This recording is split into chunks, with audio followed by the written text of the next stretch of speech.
어떤 사람이 글을 참 잘 쓰고 싶었습니다. 네, 저도 글을 참 잘 쓰고 싶은데 글을 쓴다는 건 타고나는 것도 있어야 될 것 같다 하는 생각을 합니다. 근데 글이 좀 그 사람도 글을 잘 쓰고 싶어서 그런지 불평하며 말을 했습니다. 이런 겁니다. 저도 글을 잘 쓰고 싶어요. 그런데 저에게는 당장 먹여 살려야 할 가족이 있고 또 쥐꼬리 같은 월급을 받지만 그 직장에서 일해야 할 일은 아주 쌓여 있어요. 언제나 무엇인가가 내 앞길을 가로막아요. 그래서 자기가 글을 못 쓰겠다, 못 쓰고 있다 하는 골멘 소리를 낸 겁니다. 찰스 부코스키라고 하는 시인이 있는데 그 시의 첫 소절에 마치 이렇게 불평하는 글 잘 쓰기를 원하는데 자신의 환경이 받쳐주지 못해서 이래요 라고 불평하는 사람의 내용을 1연에 그의 시에서 쓰고 그리고 2연부터는 그 사람에게 대답하는 형식으로 계속 시가 이어지는데 좀 길어서 PPT로 만들진 않았지만 이렇게 불평하는 사람 다 정말 원해요. 근데 환경이 따라주지 않아요. 하는 사람에게 마음 아프고 또 불평스러울 수밖에 없는 그 작가 지망생에게 찰스 부코스키가 시에서 이렇게 말합니다. 그렇지 않아 친구. 창작을 하고자 하는 사람은 탄광 속에서 하루에 16시간을 일해도 창작을 해내지. 작은 방 한 칸에 애가 셋이고 정부 보조금으로 생활해도 창작을 해내지.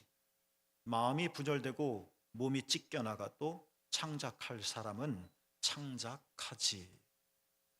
물론 우리가 어쩔 수 없는 한계에 부딪혀서 꿈을 펴지도 못하고 날개를 펴지 못하는 것 분명히 있다는 것 저도 인정을 합니다. 그렇지만 사실은 우리가 충분히 애만 쓰고 더 하나님의 은혜로 인하여 날개를 쫙 펼 수 있는 경우도 많은데 이렇게 쉽게 우리 가족 부양해야 해요.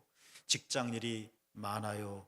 내가 건강하지 못해요. 등등 내가 찾아내는 변명들도 그맞지 않게 많은 것은 아닌가 생각해 봅니다. 원하는 일을 하고 싶어도 따라주지 않는 현실, 네, 맞습니다. 저도 그런 현실을 보면 불평이 듭니다. 아마 그리스도인들은 이렇게 말하는 분도 있을 것 같습니다. 목사님, 저 정말 기도하고 싶어요. 그런데 조용한 장소가 없어요. 또는 목사님, 저도 정말 기도하면서 살고 싶어요. 그런데 해야 할 일이 쌓여서 기도할 시간이 충분하지가 않아요. 라고 말입니다. 그분이 불평하는 그 내용은 사실일 것입니다. 그러나 정말 기도하고 싶다면 기도할 시간이 중요한 것이 아니고 또 기도할 장소가 중요한 것은 아니고 어디서든지 기도할 수 있겠다. 그렇죠?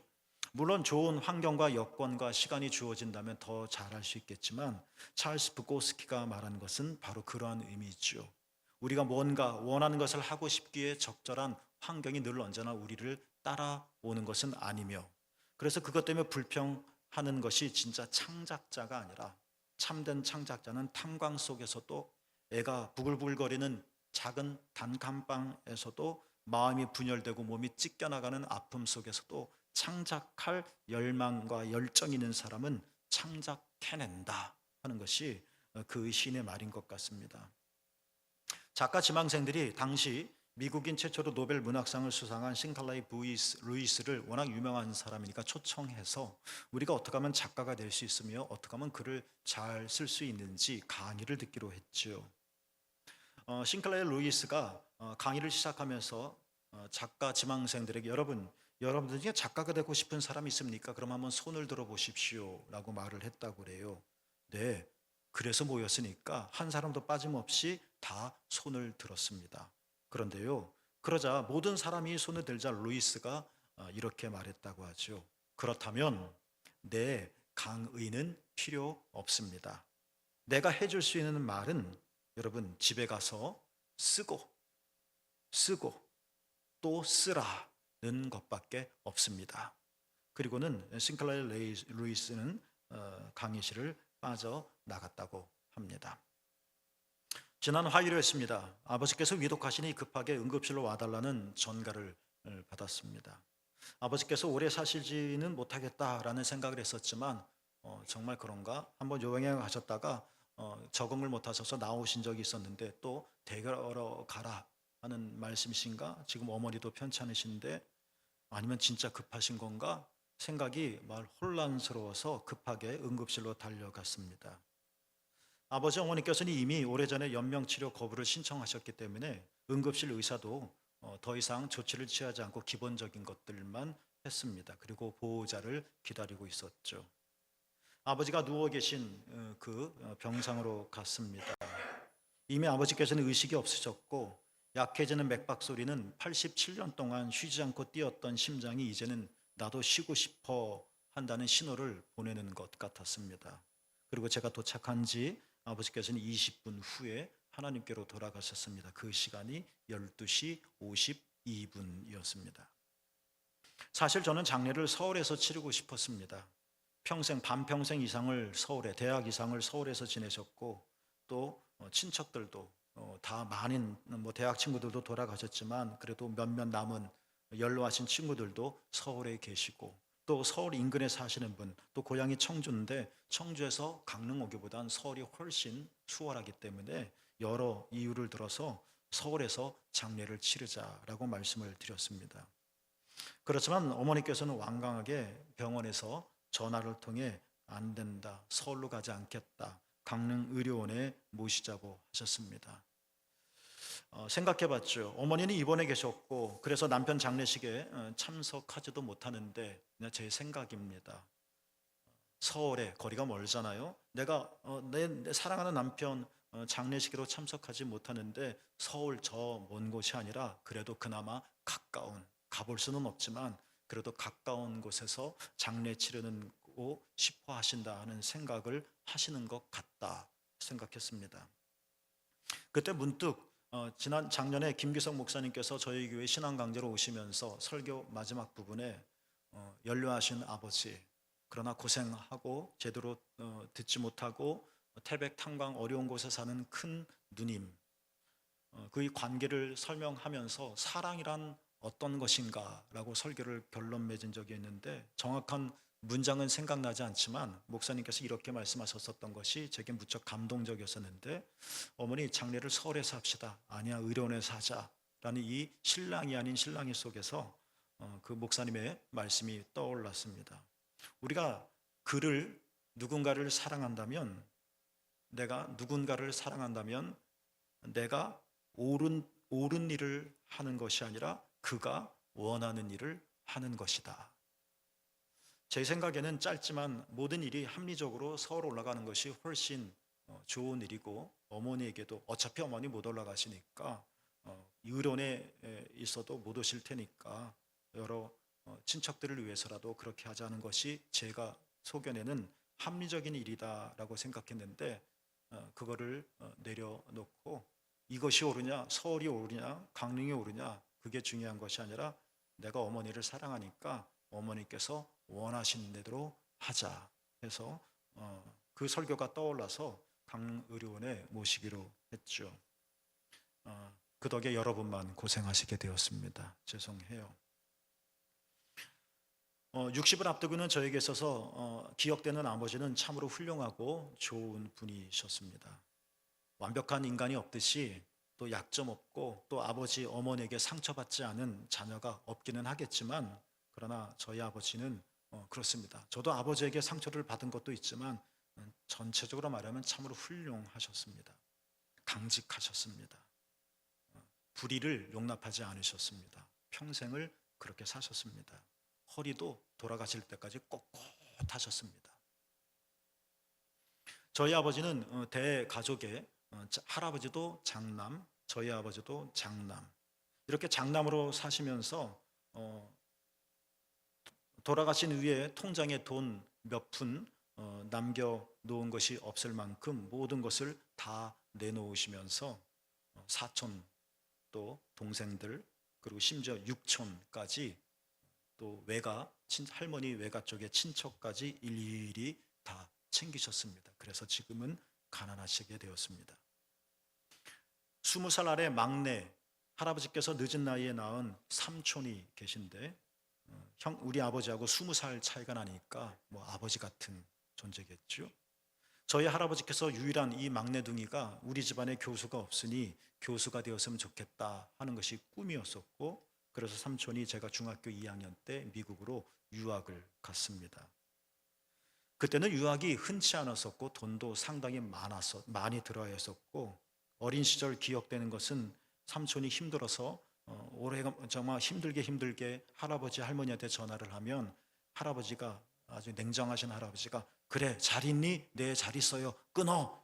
요금 많이 나와 하고 툭 끊으시는, 할머니는 늦은 이 막둥이하고 뭔가 말이라도 하고 싶은데 한마디도 하지 못하시고 그냥 할아버지가 뚝 끊어버린, 그래서 혼자 뒷곁에서 눈물을 훔치시는 그런 모습도 보았습니다. 비록 할아버지께서는 막내 아들이 대학 교수가 되는 꿈을 보지 못하시고 돌아가셨지만, 늦은 나이에 삼촌이 공부를 마치고 대학 교수가 되었다는 소식을 이제 저희 아버지에게 전화로 이렇게 들려주셨는데, 그때 저희 아버지는 너무 기뻐서 우시기까지 하셨습니다. 네, 그 시대 유학 진짜 힘들었습니다. 아버지 버신 돈 다 그쪽으로 흘러 들어갔죠. 묵뚝뚝하셨지만 언제나 사랑이 깊으셨던 분이 저희 아버지셨습니다. 저희 박씨 가문이 잘 표현을 못해요. 그런데 그것은 사랑이 없기 때문이 아니라 삶으로, 행동으로 보여주시는 거죠. 며느리를 딸처럼 좋아하시면서 며느리의 말대로 강릉에 내려오셨을 때는, 얘야 내가 눈이 침침한데 그러면서도 성경을 지금까지 100회 이상을 통독하셨습니다. 눈이 아프다 하시면서도 읽고 또 읽고, 얘야 왜 이러니, 성경에 왜 이런 사건이 있니, 저에게 제가 대답을 드리기 어려운 질문까지도 하실 만큼 흥미롭게 성경을 읽으셨던 것 같습니다. 그런데요, 동시에 모든 사람이 마찬가지겠지만 제게 있어서 아버지는 동전의 양면처럼 늘 나는 아버지의 기대에 미치지 못하고 아버지를 지금까지 한 번도 만족시켜 드리지 못한, 그냥 제 표현대로 미다리 아들 같다라는 생각을 하면서 살아왔습니다. 아버지는 서울대학을 나오셨고, 그 나이에 서울대학을 나오셨고, 다른 사람들에게는 그것이 제게 무척 자랑스러운 일이어서 뻗대기도 했었지만, 그것이 장남인 저에게 있어서는 커다란 무거운 짐 같은 것이었습니다. 아버지처럼 되지는 못해도 아버지만큼 비슷하게라도 해야 되는데, 글쎄 제 머리는 그렇게 따라주지 못했고, 그리고 제가 감신해 간다고 했었을 땐 감신 자체라기보다는 아버지의 기대에 못 미친 것에 대한 아버지의 실망스러움이 느껴졌던 것 같습니다. 아버지는 공무원으로 일하시다가 이것 가지고는 대가족을, 저희 어머니께서 시집 오셨을 때 초등학교 시누이와 막내 삼촌, 중학교 시누이, 엄마 역할했죠.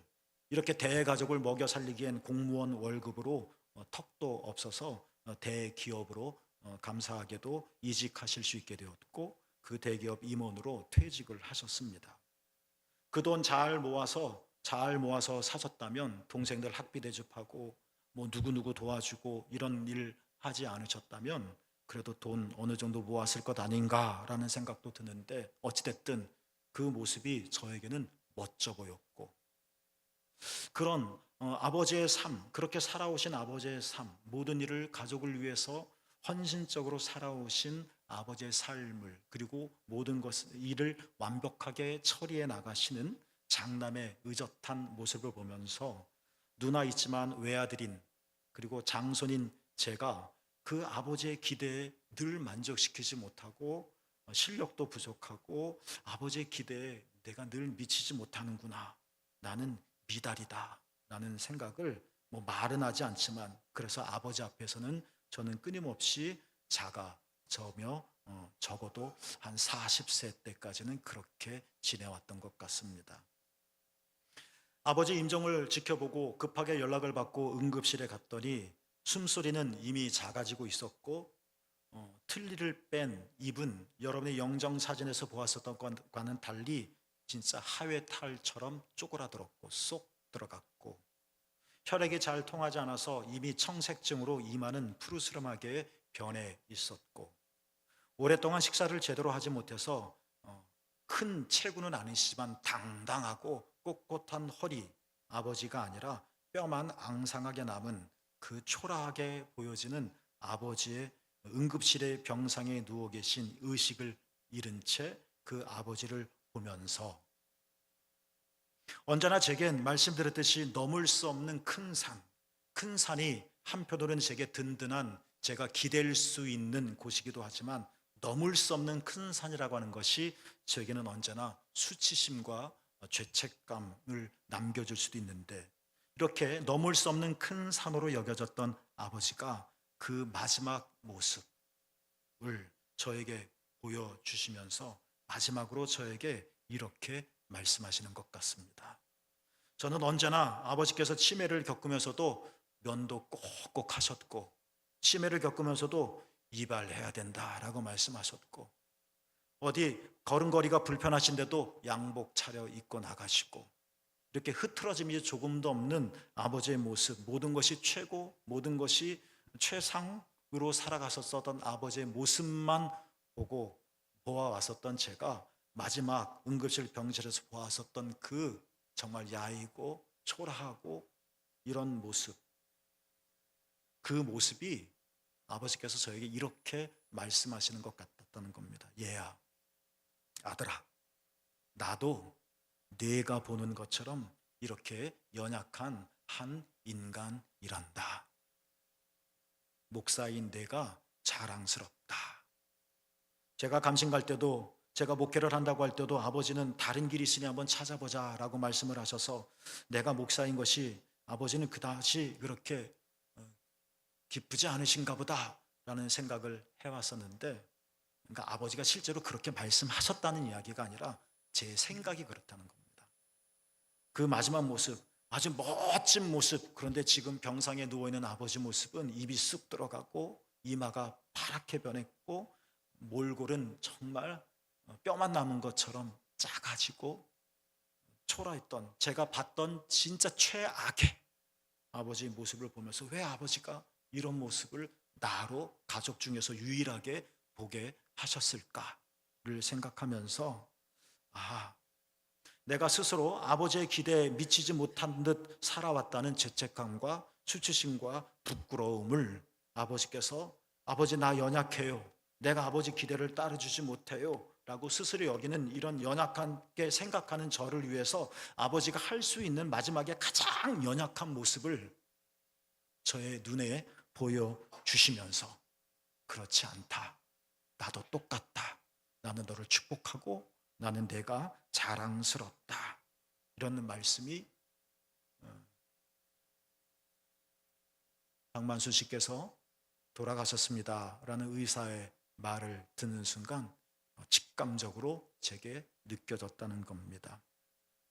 그래서 저는 그전에도 그랬지만 숨을 거두신 아버지를 뺨에 제 뺨을 대고 또 아버지를 안으며 아버지에게 잘 키워주셔서 감사합니다 라고 마지막 인사를 드렸습니다.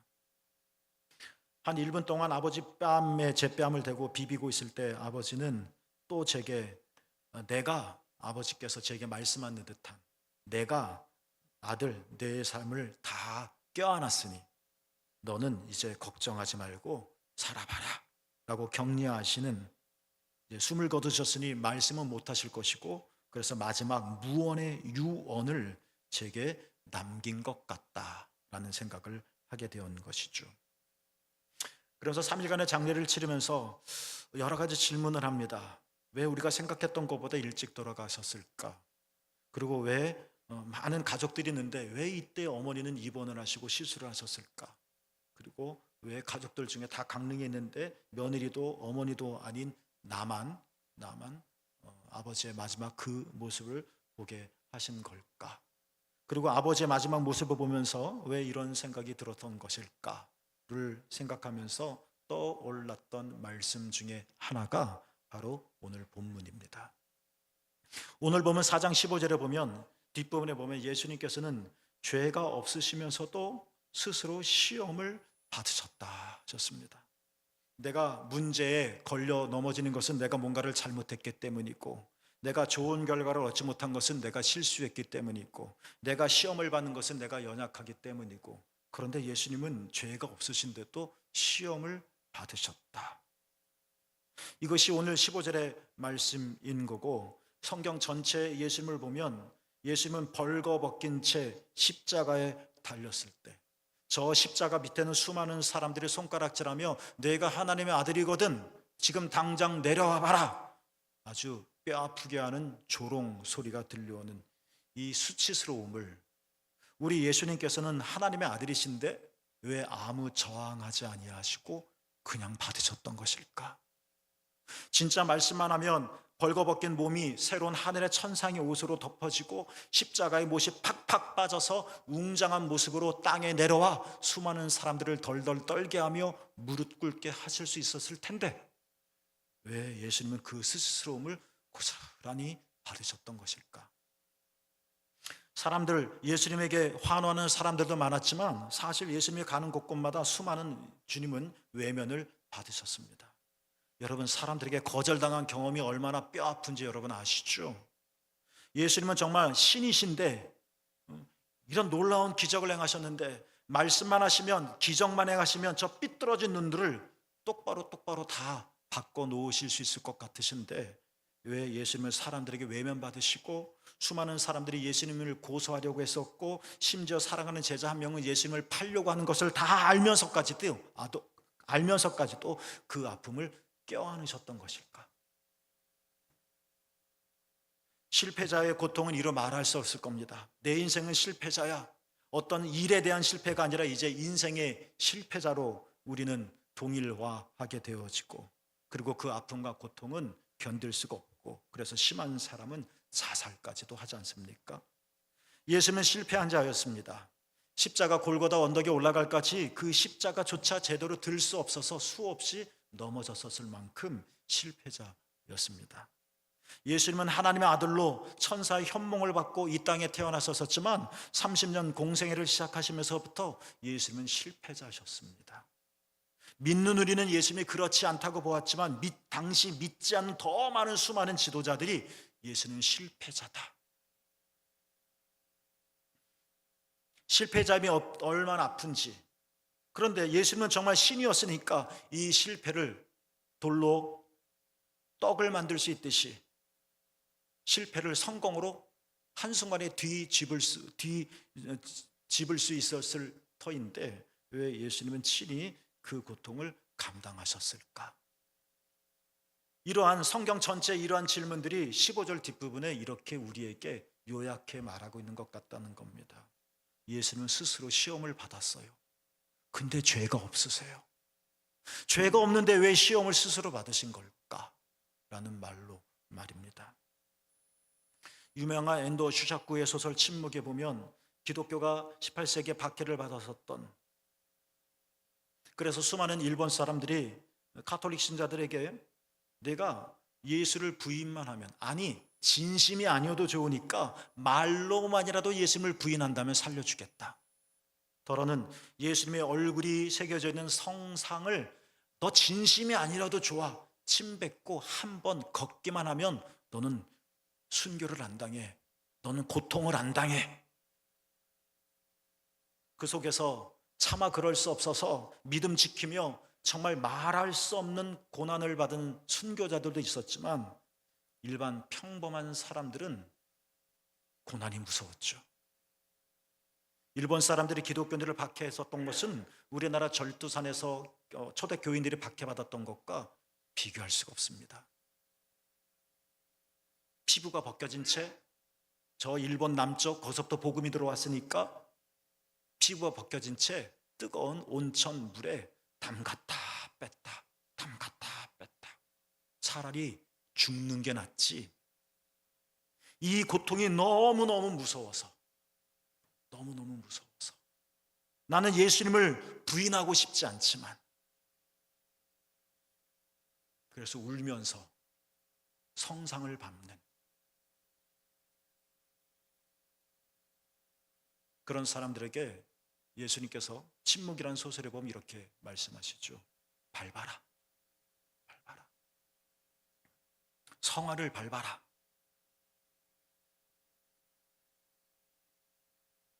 나는 너희에게 바로 이 일을 위해서 존재한다.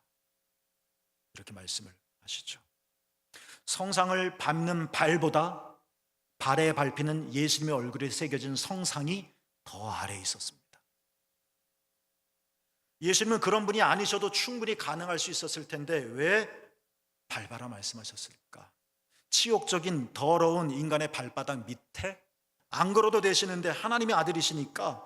그런데 왜 예수님이 기꺼이 그 더러운 발바닥 아래 기꺼이 내려가셨을까? 왜 예수님은 수치스러움을, 아픔을, 고통을 친히 담당하셨던 것일까? 왜 스스로 시험을 받으신 것일까? 죄가 없으신데도. 그것은 우리를 위해서, 예수님의 기대대로 살지 못해서, 박해받는 사람들이 너무 이 고난이 힘들어서 배교하고, 근데 예수님이 예수님 앞에 삼아 민망하고 부끄럽고 수치시고 죄책감 때문에 도망가고 숨고, 이렇게 사람들 앞에 나타나지도 못하고 내가 예수님을 부인했어요 라며 숲속에 들어가서 혼자 사는 이 수치심과 이 죄책감 속에 사는 수많은 사람들. 오늘 우리도 똑같이 예수님의 말씀대로 살지 못해, 내가 죄인인 것처럼, 예수님처럼 성결하지 못해, 내가 바보인 것처럼, 내가 기독교인처럼 살지 못해서 내가 실패한 사람인 것처럼 이런 삶을 스스로 부끄러워하고 예수님의 기대에 늘 못마땅한 것 같은 그러한 우리를 위해, 시험을 받아서 바닥바닥 넘어지고 발가벗긴 기독교인으로서 부끄러움을 느끼고, 내가 기독교인이라는 것 때문에 내가 외면을 받아서 아파하고, 내가 믿음대로 살다 보니까 사람들은 다 성공하는데 나는 그렇지 못한 것 같고, 이 속에서 훌쩍훌쩍 깜깜한 곳에서 울고 있는 이런 우리를 위해 친히 내려오셔서, 우리가 새가 아니니 날개를 펴서 하늘로 날 수 없는데, 근데 하나님께서 저 높은 하늘로 내가 여기 있으니 날아오러 가라 라고 말씀하지 않으시고, 비유하면 나는 수영을 못하는데 내가 바다 한복판에 있으니 이쪽으로 오라 라고 말씀하지 않으시고, 나는 지금 절뚝절뚝거려 제대로 걸음도 할 수 없는데 뛰어와라 라고 말씀하지 않으시고, 이렇게 나는 연약한데, 나는 늘 언제나 아버지에게 미다리와 같은 인생이었었던 것 같은데, 근데 주님께서는 우리 보고 오라고 말씀하지 않으시고 주님께서는 오셨다는 겁니다.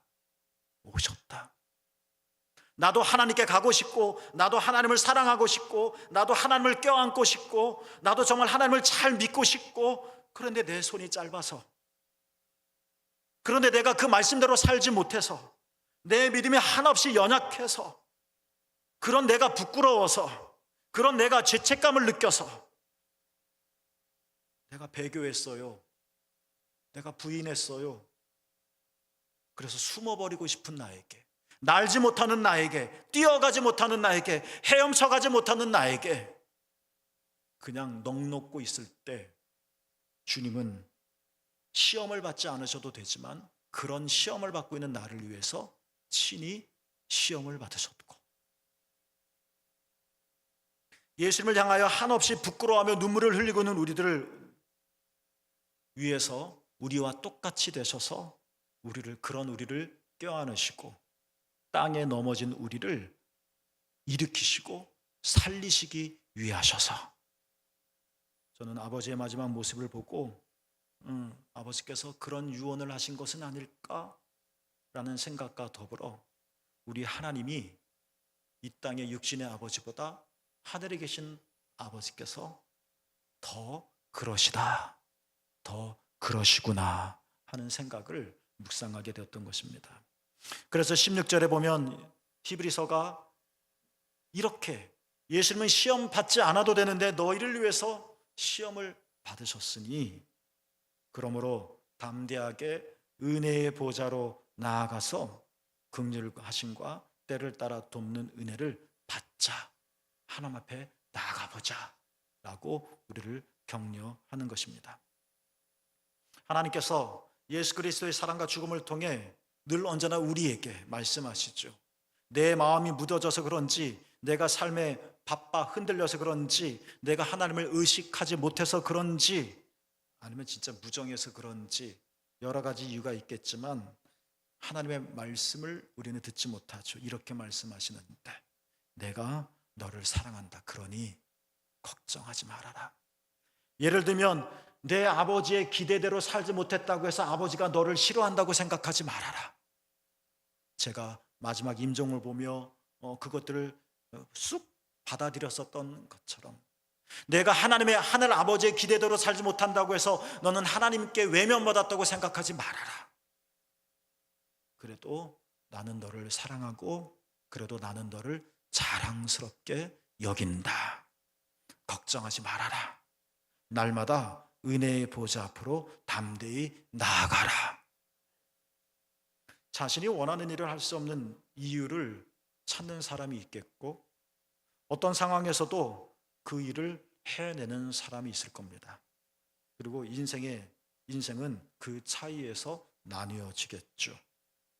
그러나 우리가 만약 뭔가를 해낼 수 있는 것이 있다면 그것은 우리의 노력과 우리의 능력이기도 하겠지만 우리는 어차피 새가 아니라 날 수 없는 거고 비행기를 타고 난다 하더라도 열려 떨어지면 내려와야 하는 거고 우리는 물고기가 아니니 바다를 헤엄칠 수 없고 바다를 헤엄쳐 나간다 할지라도 언젠가 팔뚝에 힘은 빠질 것이고 산소를 공급받기 위해서 우리는 또 물 밖으로 고개를 내밀어 호흡을 해야 하는 것입니다.